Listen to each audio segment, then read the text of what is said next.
Life in a world that keeps changing. Think that it's progress you're making. Copy and paste pretty faces all the time. Pictures so perfect we play.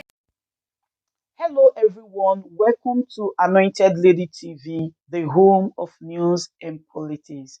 If it is your first time in this channel, you are highly welcome. Thank you so much for stopping by. And if you like what we do on this channel, hit on the subscribe button. Also put on the notification bell so you'll be notified by YouTube anytime we drop a new video. And if you are returning subscribers, thank you very much for always coming back to watch our videos. On this platform, we drop videos every day and we react to every video that come our way. And on this very video, I will be watching with you. And after watching, let's go to the comment section and drop our opinion constructively. Like our videos and also share our videos if possible. See you next time in my next video. Yes, my people. Omo Aisha Yusuf don't bring out time. Reply to all these judges who handle this case yesterday. Just hear the message which she get for them. I pray make this message reach all of them one by one. Because some people think say they feel don't do anything for this country. Do them anyhow they like. No matter waiting how people go feel, it don't really concern them. Listen to waiting message when Aisha Yusuf get for all of them. What if you make sure and make it reach the people we need to see? I mean, they're very important. And for those of now where be obedient, we still be obedient. Aisha Yusuf will get message for all of us. Even me, we don't give up. Let's talk about, yesterday's judgment and how it turned out. Were there any surprises for you, even though we knew that this matter was in court and there were certain expectations? You show your support for Mr. Peter Obi, and I don't know if you expected that he was going to win the court judgment yesterday or that things were going to turn out as they did. So at the court yesterday, I wasn't surprised because we've had a trailer. So we had it's like we had a movie yesterday, but there was a trailer before that movie, and that trailer was the one that was done by our former Supreme Court Justice Mary Odili. So by the time we saw that whole speech she had made, how she was praising the counsel to, I think it's Tinubu APC. I don't know which one is it for sure. And she was praising him and all of that. So for me personally, I already knew, okay, this was already done with. So yesterday at the just hearing the justices reading out all the things they were reading out, I really wasn't surprised because we've already seen the trailer to the movie. Yeah, well, let's look into some of the details, and some of the rulings that were given. Of course, Kashim Shettima ruling was one of the earliest ones, saying that his double nomination, of course, that case was also, struck out. Apparently it was said that it wasn't done intentionally or something like that. There was also the 25%, Abuja, which of course was a major talking point in the months, post-election. There's also people who said that, previous Supreme Court rulings have already settled that, so it really shouldn't have come up again, amongst other things. So which of them for you was, maybe surprising, the way that the ruling came or was given?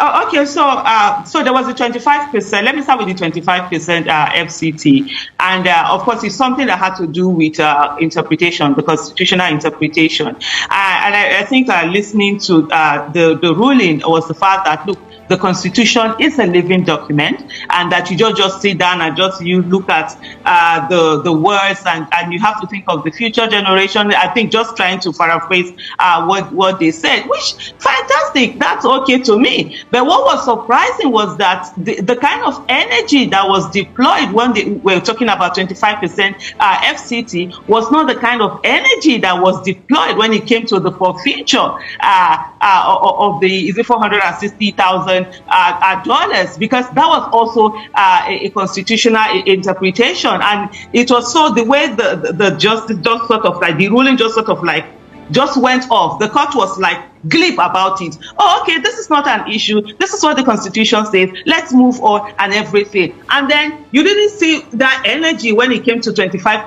FCT. That was when sitting down, they would say that, oh, this, we have to look at this. Yes, when it comes to judicial interpretation, there are always different rulings on it, and then it depends on the judges to be able to choose the one that they want to do. And I think looking at the 25%, I could see they were like, okay, they were looking at sort of like the purposive approach was what they used. But in terms of the other one, we didn't see that also to be able to say this is like a living document.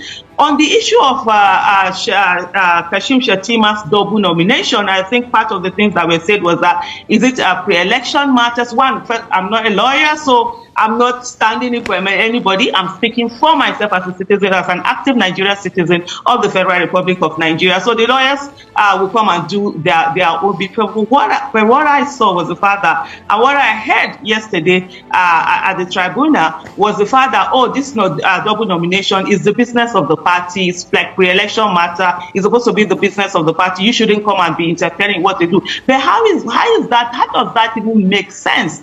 Yes, I agree. I think there was an earlier ruling on that. I agree, before the election, it wasn't the business of the other candidate. It was that of within the party, if anybody decided that, oh, there was a double nomination or not. But the moment there was an election, then that means that he had put himself in a race with other people. Then it becomes the business also of other parties to be able to say, hey, there was a double nomination here. There shouldn't have been a double nomination. So it goes beyond party affairs the moment that you put yourself on the ballot paper and you're running with other people.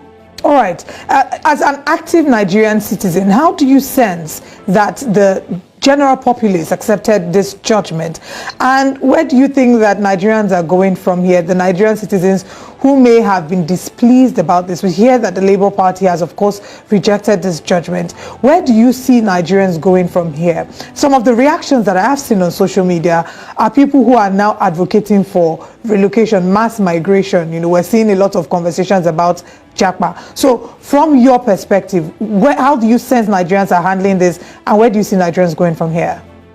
I don't think I'll be in a position at this moment to be able to say the way Nigerians are handling this, because I was in court for, I think, over 13 hours yesterday at the tribunal, and then I came in. I've slept, woken up, and I'm doing this right now. Yes, I've seen some of the comments on social media. But I'm going to talk about, let me even talk about myself and the judiciary. The first thing that I'm going to talk about, before I even talk about the Japa issue and all of that, is the fact that, you know, the judiciary is supposed to be the last resort of the common man. Unfortunately, in Nigeria, the judiciary has become the plaything of corrupt politicians. And I say that with all sense of responsibility. And I've been saying that even before now.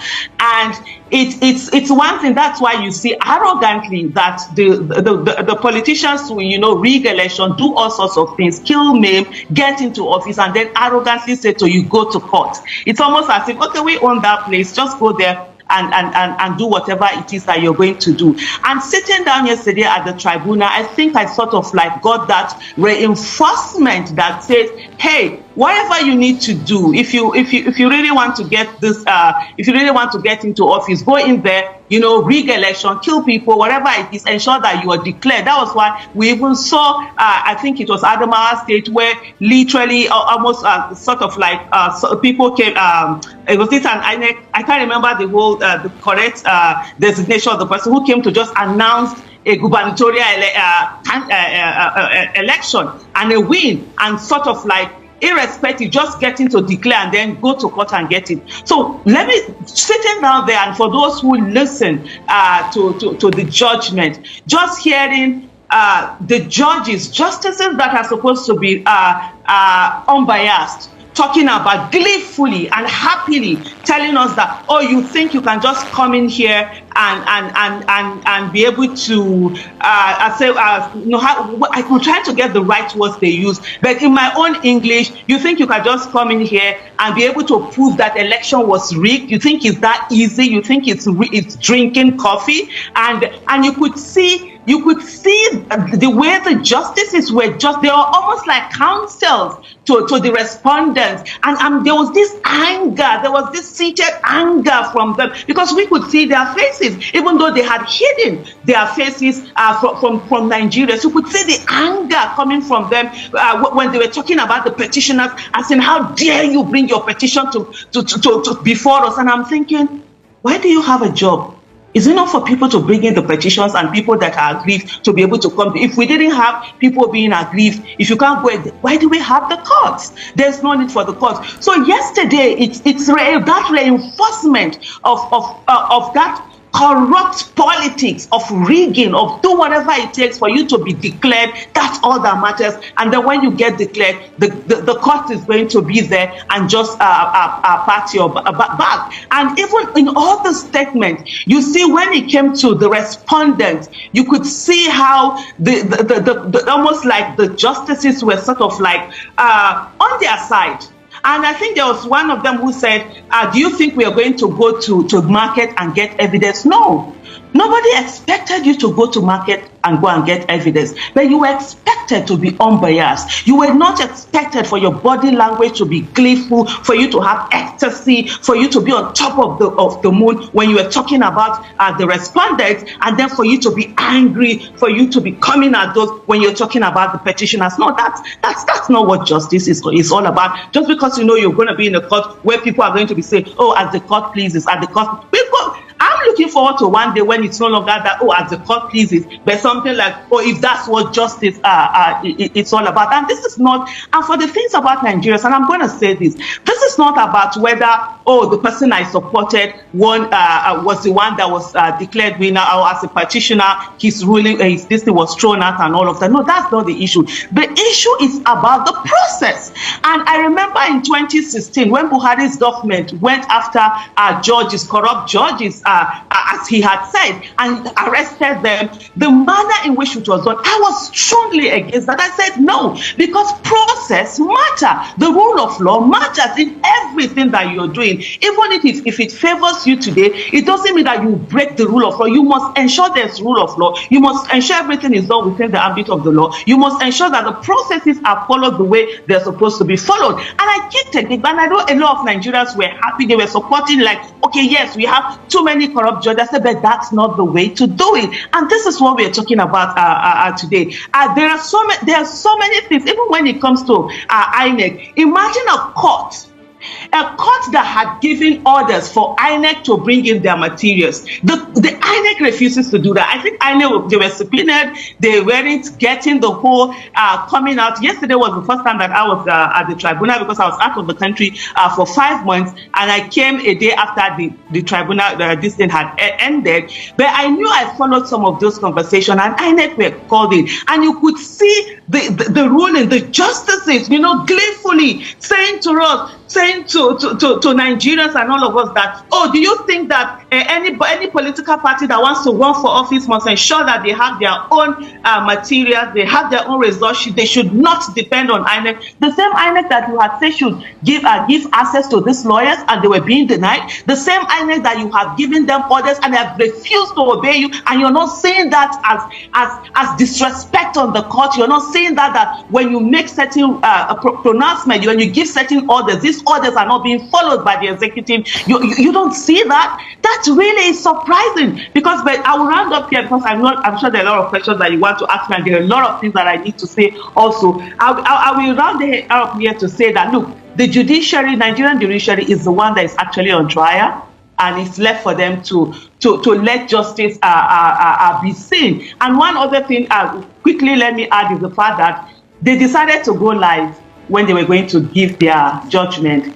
The same people who didn't go live when they were bringing evidences before them. So they could say, oh, well, you didn't give, there's no evidence here, there's no this here, there's no this, because they're going to have a bunch of people that are going to be saying, as the court pleases, right? And so, but if they really wanted transparency, now they're trying to look at it, they're transparent, which is not even that, because they were too afraid to show their faces before Nigeria and before the world, and they asked the media people not to show their faces and be showing those that were listening to them. They should have ensured that there was transparency, there was openness, there was live transmission so that everybody will be able to see this same evidence that they say had not been given to them. Let people see the process, because of course they didn't get to do that. All right, it's a whole lot, to unpack, from yesterday, and I did see you, on television all through. It felt like the longest day ever for Nigerians. But I want to know what you think should happen next. There's doubts as to whether the Labour Party should approach the Supreme Court or not. Whether, of course, it's candidate Peter Obi should approach the Supreme Court, or just let it go at this point. What would you think, should be the next steps that should be taken? Do you trust that the Supreme Court might maybe interpret things different? Even if there's, there's a lot of people who believe that the current judgment, is fair, and there's nothing wrong with it. Oh, sure. There are people who believe that people being killed during election is fair. There are people who believe that elections being rigged is fair. There are people who believe that it doesn't matter how many people are killed as long as somebody gets into office. So that's okay. For those who see the judgment as fair, it's their own personal opinion, and they're very much welcome to it. When you talk about trusting the judiciary, even before this ruling, even before going to court, when Nigerians talk about the judiciary, I say I don't have any business trusting the Nigerian judiciary. I don't trust the Nigerian judiciary. The only thing is to overwhelm them with evidence. That's my take. And yes, Labour Party should go to the Supreme Court. Yes, Peter Obi should go to the Supreme Court. Mr. Peter Obi is a fighter. If I can just say that, like someone who has closely worked with him throughout the campaign and this whole period, he's a fighter. So we've seen it. We've seen his antecedent. Anambra, nobody expected it was going to happen, and it did happen. One of the things we must understand is that systems must be tried, and no matter how bad it is, no matter how difficult it is, don't give up. Good must be more tenacious than evil. Most of the time, people just feel that, please. Also, I just see you put my quote. Please put it in full, because if you just say I don't trust the Nigerian judiciary, it doesn't make it. I just put it, I don't trust the Nigerian judiciary. All I want is to overwhelm them with evidence. I think so that people get the full picture of that whole thing. Like I was saying, good must be more tenacious than evil. People feel that, I'm doing the right thing, and then we've been fighting for this, so I'm going to give up and I will move on. Move on to where? Where are you going to? If the people who are not doing this country well are not giving up, what business do you have giving up? And there's one example I always give. I always give the example of Muhammadu Buhari. He spent 12 years, every year running for office. He went to the judiciary. And that's one thing you can't take away from Muhammadu Buhari, his vindictiveness. The way he would go after anything. And when he came in 2016, he really went after those judges. But the way and manner in which it was done, it wasn't the right way. Anything that has to be done must be done within the ambit of the rule of law. And he never won. And he stayed on. And you must give him that 12 years. He kept consistently coming. And at the end of the day, he got into office to give us our disastrous leadership. Today, it's not a conversation about Muhammadu Buhari, but things must, when reference, things have to be referenced, and we have to reference that. So having said that is to say that for those, there are people who would feel they want to give up. Absolutely, it's a personal choice, whatever anybody wants to do. I've been there before.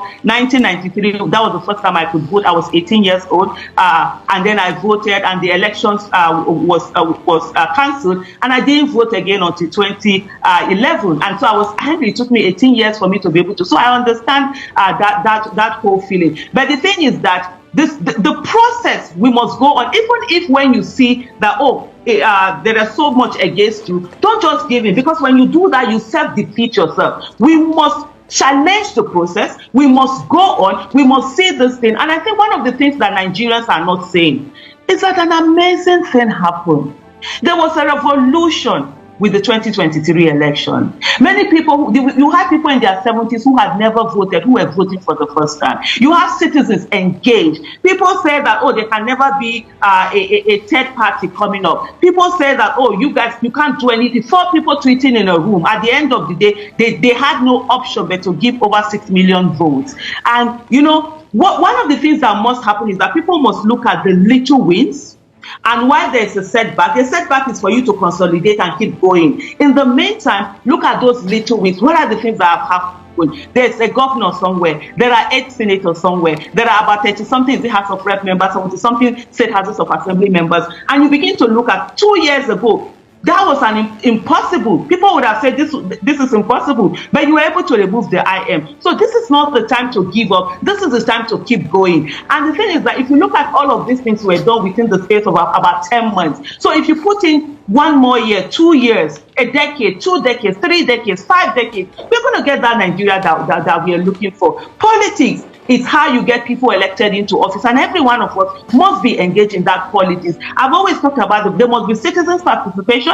We must begin to look at the legislative arm of government, because that is the bedrock of democracy. That's where laws are being made. That's this whole issue where Inec just sits down and chill. Even when they are giving orders, they don't obey orders because they have they have the courts that will say gleefully to petitioners that, oh, you can't expect to get anything from Inec, even though they were the occupiers of the election. That has to stop. And so you must have the situation whereby when the burden of proof should in a way also go to Inec to be able to say, let them come and prove that indeed they did give a free, fair, credible election. And so for you to be able to do that is the legislative arm of government that is going to do that. And if we're able to get people who are competent, have capacity, have character, who are patriotic, who want the best for Nigeria, get into office, then they will begin to make those laws that, you know, we be for the betterment of Nigeria. Absolutely. This whole issue of you are having tribunal, let me just round up on this, I'll quickly do that. This whole issue of you are having tribunal going on while somebody is already sworn into office, it has to stop. And so we must have, and it's the lawmakers that are going to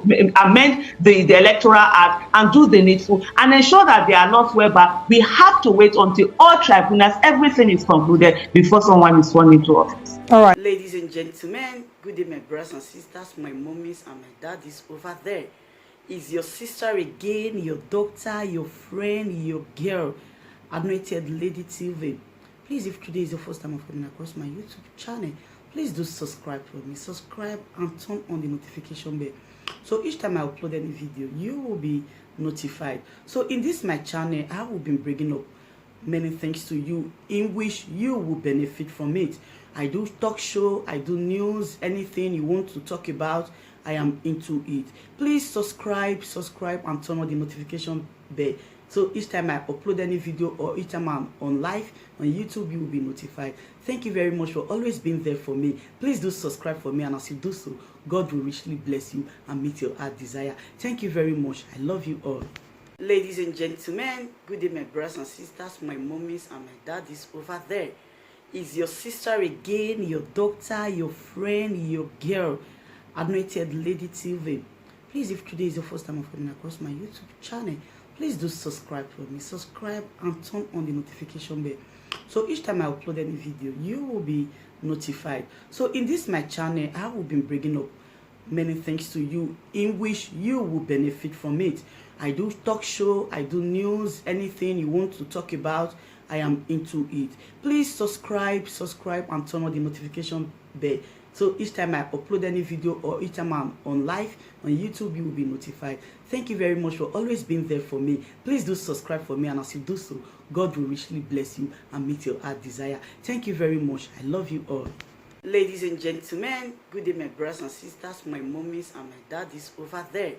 Is your sister again, your doctor, your friend, your girl, Anointed Lady TV. Please, if today is your first time of coming across my YouTube channel, please do subscribe for me. Subscribe and turn on the notification bell. So each time I upload any video, you will be notified. So in this my channel, I will be bringing up many things to you in which you will benefit from it. I do talk show, I do news, anything you want to talk about, I am into it. Please subscribe and turn on the notification bell. So each time I upload any video or each time I'm on live on YouTube, you will be notified. Thank you very much for always being there for me. Please do subscribe for me, and as you do so, God will richly bless you and meet your heart desire. Thank you very much. I love you all. Ladies and gentlemen, good day, my brothers and sisters, my mummies and my daddies over there. Is your sister again, your doctor, your friend, your girl, Anointed Lady TV. Please, if today is your first time of coming across my YouTube channel, please do subscribe for me. Subscribe and turn on the notification bell. So each time I upload any video, you will be notified. So in this my channel, I will be bringing up many things to you in which you will benefit from it. I do talk show, I do news, anything you want to talk about, I am into it. Please subscribe and turn on the notification bell. So each time I upload any video or each time I'm on live on YouTube, you will be notified. Thank you very much for always being there for me. Please do subscribe for me, and as you do so, God will richly bless you and meet your heart desire. Thank you very much. I love you all.